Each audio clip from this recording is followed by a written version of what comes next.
Kev, tell everyone why you started Kit Mask. Well, manually masking canopies sucks, and somebody had to step in to save those countless kits from the shelf of doom. And now we've got over 400 sets and counting. We've got old kits, new kits, forgotten kits, you name it. Yeah. And if we don't have it, just ask. Yeah, people don't realize we take custom requests. And we even have a service that gets you canopy masks for free. We do. Our masks are precision cut. They fit well. They're easy to apply. Kevin cuts and tests every set. Several times. Yeah, precision is kind of his thing. And Janelle, she does everything else. She cares about each customer and is the heart of our business. If you ever reach out, you're talking directly to us, real people, real modelers. And if you don't love your masks, we'll refund or replace them. No questions asked. Visit kitmask.com, join the mailing list, and treat yourself to easier, cleaner masking. Kit masks, made by a modeler for modelers. Hey, what about me? You're not a modeler. Oh.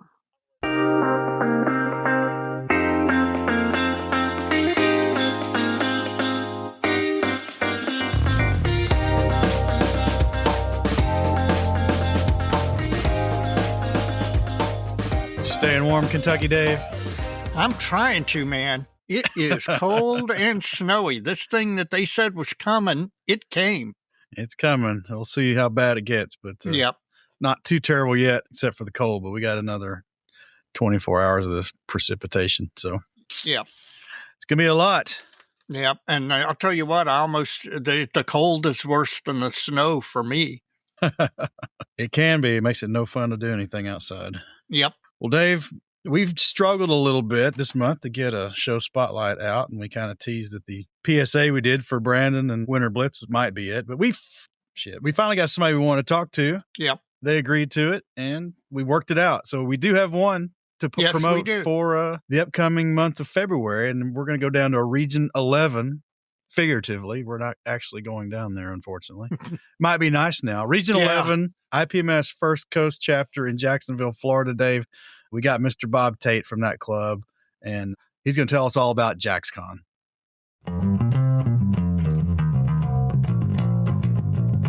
Well, Dave, as we're getting ready for Snowmageddon up here in central Kentucky, we have a guest from Jacksonville, Florida, Mr. Bob Tate from the IPMS First Coast Chapter, Region 11.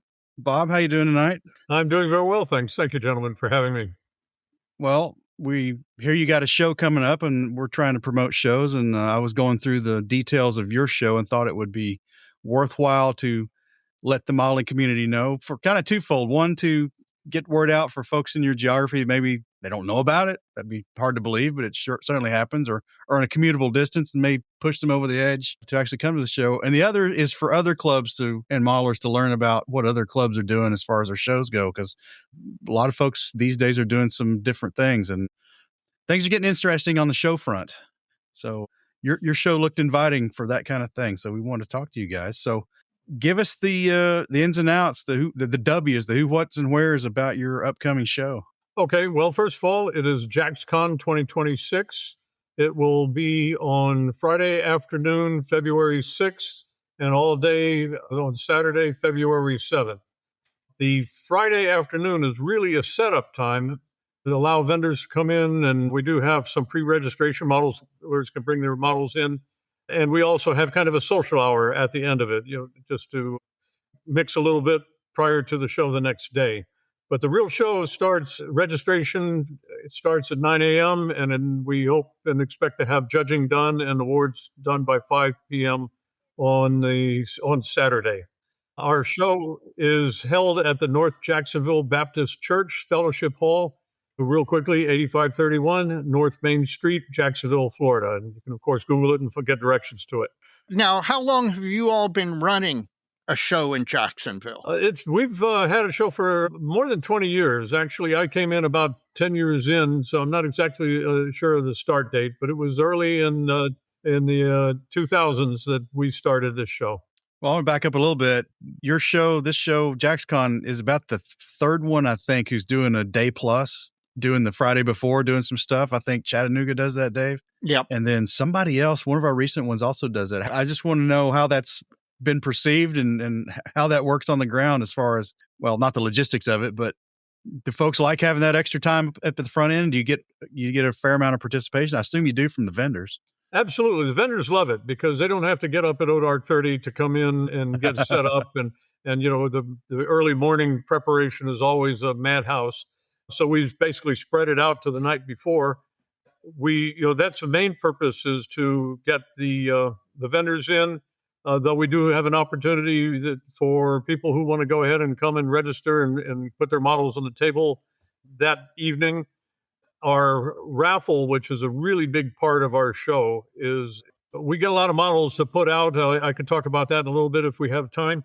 And so we get that set up. And then we have just kind of a social hour. We bring in about 15 pizzas and they offer it for free for anybody there, just to come in and socialize and talk modeling, because we find that during the show, everybody's so busy, you just never really have time to do much more than just say, hey.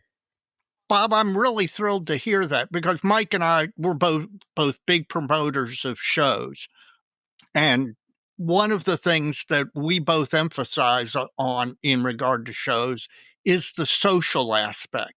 The modelers getting together and seeing either guys that you see every year at the show or people that you've never met before, but you may have interacted with online, and bringing in pizza and sitting around and spending time talking about models and the show and whatever else you end up talking about. We're both big fans of that. So I'm thrilled to hear that the club supports that by bringing in the pizzas and making available time and a space for people to do that. Well, thank you. We definitely agree. We've had a lot of good feedback about it, and it's a routine that we would intend to continue. Good.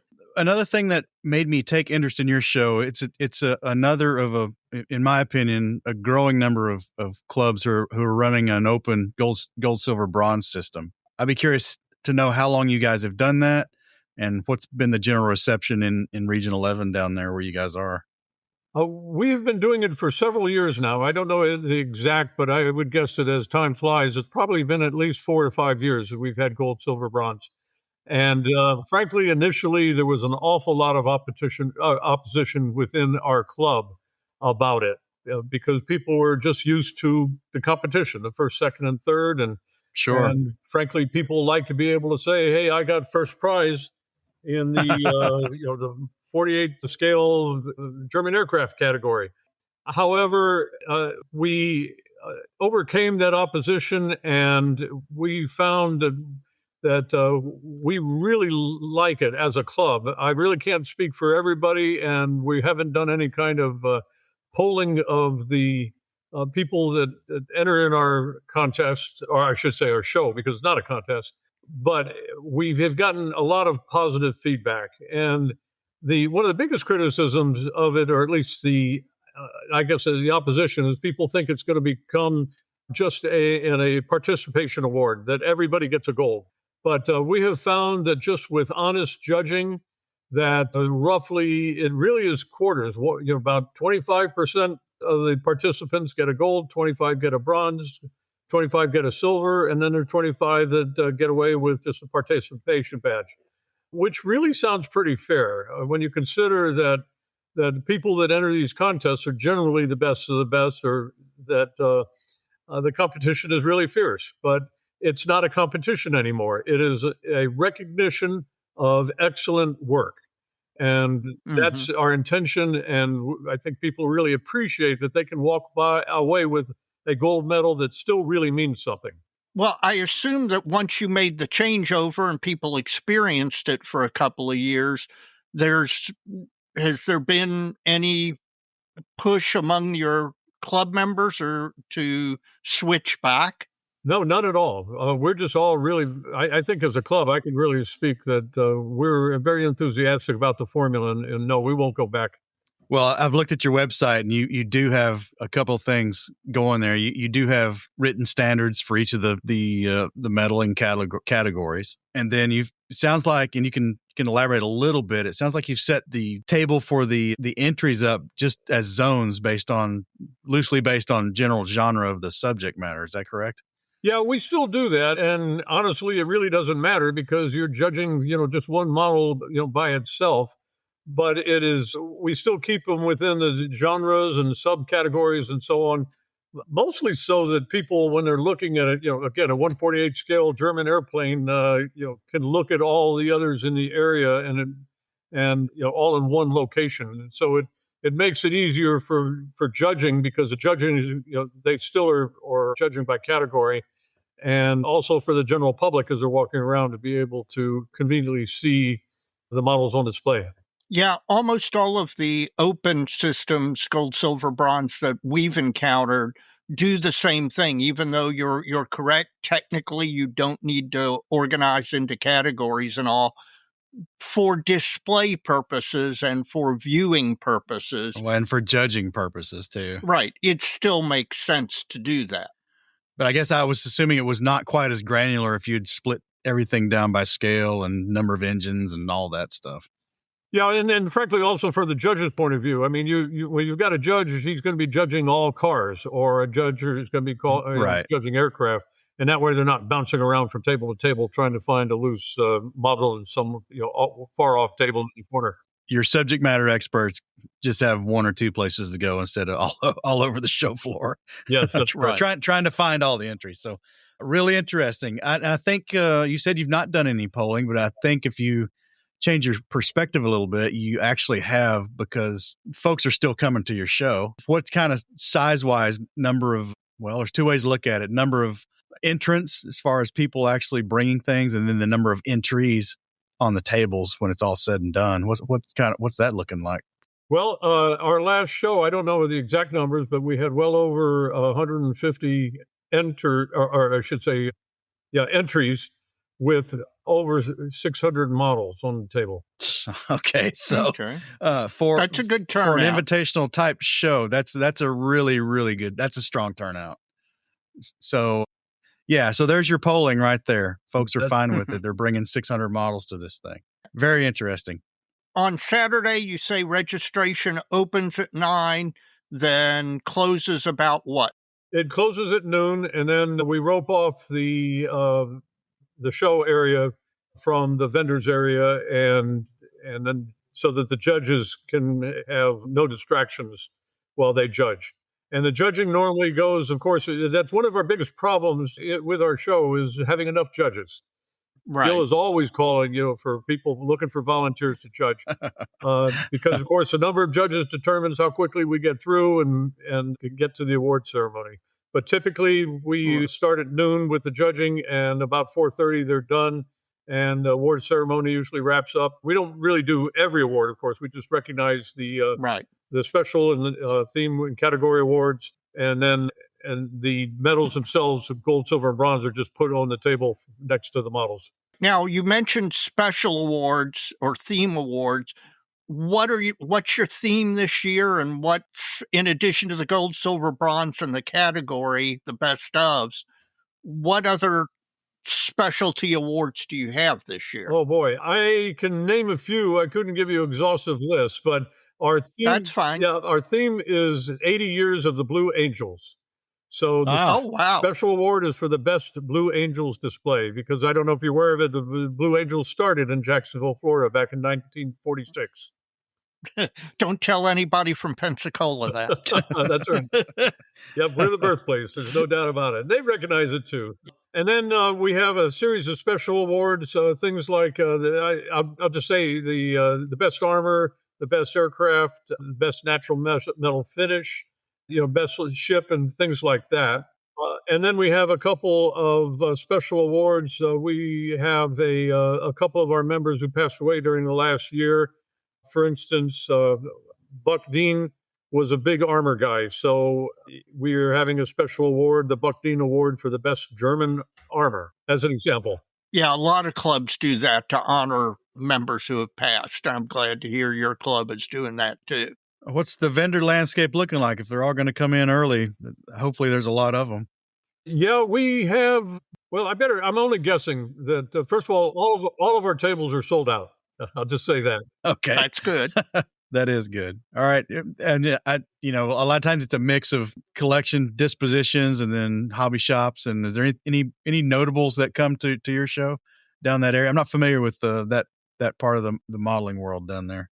I really can't speak to that. We've had one or two on occasion, like Greg airbrushes and things like that. Oh, okay. A couple of the Sure. decal companies, as I recall. But then generally, virtually all of our vendors are just local, Southeast U.S. vendors, mom and pop kind of Okay. operations that just bounce from show to show every week. Do you all have food on site or food nearby, or how are people getting their food intake during the show? Well, the answer is we don't have any food. It's a church meeting hall, and it's too hard to try to do anything there, though it wouldn't be that hard. But we have 3 vendor trucks that will be there, one serving breakfast, one serving tacos and things like that, and then a burger joint. Okay, so 3 food trucks. Yeah, and they do very well. They're very happy to come back. That's good news. The food trucks is another trend that Mike and I have been seeing, because you're right, a lot of the clubs, the venues are either church halls or school halls or stuff like that, where there's not food truly on site, but you can bring in food trucks, put them in the parking lot, and it's pretty much the same thing, especially in beautiful Florida weather. Yep, it's going to be 71 degrees tomorrow, by the way. I think it's going to change. It's still going to be better than here, Mike. Probably will be. Yep. Well, Bob, you mentioned your raffle and said you would say a little bit more about that. Yeah, honestly, our raffle, we're very proud of it, and it for a couple of reasons. One is it is extremely popular. Second of all, it is a real good moneymaker for us. We normally bring in somewhere close to $1,000 in donations to the raffle each JaxCon, which really comes very close, or actually it allows us to have free admission. We have, of course, a registration fee for the models, but for the general public, it's free. Oh, that's fantastic. That is. That's a new thing there. I don't think I've heard that before, Dave. No, I don't think so. Yeah. Usually there's at least a little charge for general admission, but it's great that your finances are set up in such a way that you can encourage the general public or not discourage them by making it free to come and look. Yeah, the way we run the raffle is that, first of all, we take donations throughout the year, and we accumulate somewhere over 100 kits of all different genres. We try to get a good spread over armor, ships, cars, aircraft, figures, and so on. And then we have 3 categories of raffle tickets. The one is just a general raffle in which, like, for instance, I'll just take an example for cars. Just your normal AMT kit. We'll have a stack of around 30 of them, and tickets for them are $1. And what we do is that we draw tickets every half hour, and so you can get a kit for $1. The problem is you don't get to select a kit. It's random within that particular category. And then so we have like 10 or 15 different categories. And then we have, for bigger ticket items, more expensive kits, we will have a $5 ticket and a $10 ticket. And in that case, you are actually, when you put your ticket in the bucket, you are actually trying to get a particular model. Again, take it as an example, say 1/32nd scale F4 Phantom. When you put your $5 ticket in for that bucket, you're only trying to win that particular model. Yeah, a lot of clubs seem to be going to the raffle and super raffle type format, where you have bigger, higher ticket items, but the tickets are more expensive and they're focused on either one or just a few items.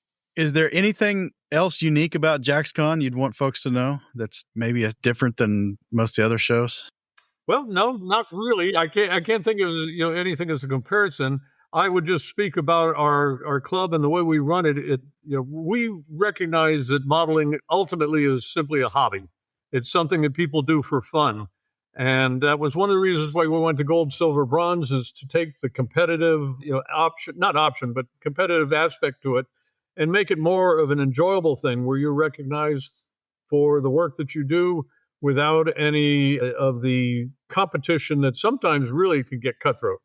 And so we're very happy with the way the show is run. We run it at the North Jacksonville Baptist Church. They're very gracious hosts to us. We have a devotional at noon in order to recognize and thank them for their sponsorship of it. I really have to say it's a very comfortable experience and a very enjoyable experience, both for the vendors, the competitors, or I should say the showers, keep falling back into that, and also to the general public. Before we let you go, let's do a wrap-up one more time of the when, the where, etc. Okay.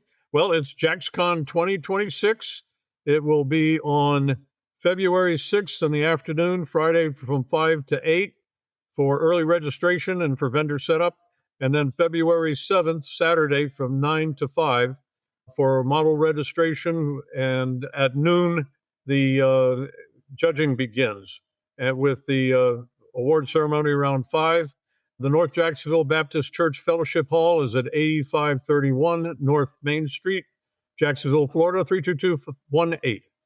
And general admission is free. That's fantastic. Well, Bob, thanks for stepping up and offering us the opportunity to help you promote your show. And we wish you the utmost success. And sounds like a great show, Dave. Yep, it does.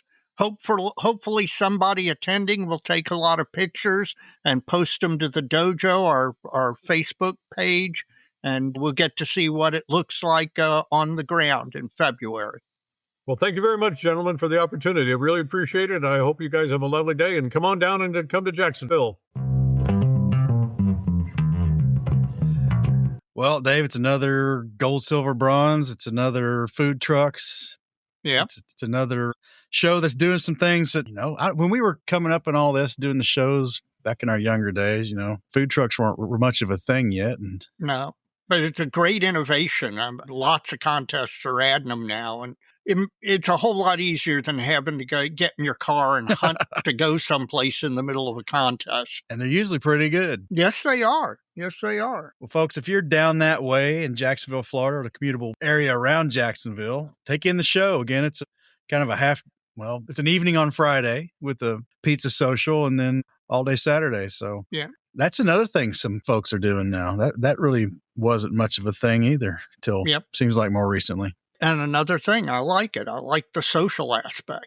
Well, we had a couple other shows, Dave, we were hoping to get on here, but I'm going to go ahead and mention them. We got AMPS Atlanta 2026 coming up February 20th and 21st. That's going to be held at the Hilton Atlanta Marietta Hotel and Conference Center in Marietta, Georgia. We'll put links in the show notes to this show. And one reason folks might want to consider this one is the proximity to the armor collection. Yep. So you may be able to take that in as well. And then our friends at Mid-Michigan Model Makers. Yep. Their 4M Mayhem is coming up. It's actually coming up sooner, February 7th. So it's about 2 weeks away. Yep. Hopefully the weather clears up by then. Would hope it might not up there. Yeah. They're in Saginaw, Michigan. The show is held at the Saginaw Valley State University.